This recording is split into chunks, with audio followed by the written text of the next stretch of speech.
পাক রসুলে মহাব্বত অন্ধ গরিবকে বিচার পেশা সাহায্য করে যান।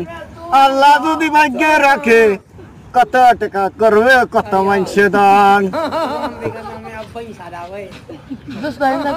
আল্লাহ পাক দুইজনে গামছা খাবে নুমুতে যাই মহাব্বত অন্ধ গরিবকে আতার বলা না তুই কেনে তুই তো অনেকদিন ধরে হাসতারে আর আম কেনে কেমবে কি খবর কি তোর? ভালোই তোমার খবর?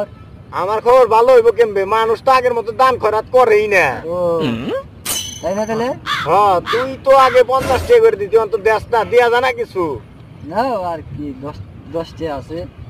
কে রে বাগান তুই বয়, তোর লগে কথা আছে। তুই আমারে প্রথমে দিতি 50 টাকা করে, মনে আছে তোর? মাঝখানে আবার দিলি 30 টাকা, আবার দিলি 20 টাকা, ও হনিদানিং দেশো না, আবার আজকে দিলি 10 টাকা। কারণ কি? কারণ আমি 50টা দিছি বিয়া করে নেক্সট আসলাম, পকেট বুটি টাকা আছে। আবার 30 টাকা দিছি বিয়া করছি, বউ আছে, সংসার চালা লাগছে, 30 টাকা দিছি। তার 20 টাকা দিছি, একটা পোলা আছে। এখন 10 টাকা দিছি, পোলা আছে 2টা।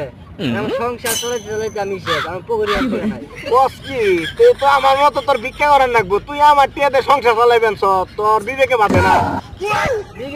বিবেকে বাঁচবো কে, কাম কাজ করি না। টিয়াটি তো আমার 50 টাকা করে দিলে কতরি সুদ পাইতাম, তুই জানো? এই দেশ হলো সুদের দেশ। তাই না? দিলে টিয়া দিয়া যাক, মনে গেলি তুই? আল্লাহ পাক, কোনটা গেলি? ঠাডা করবো, তোর বউ মাখবো।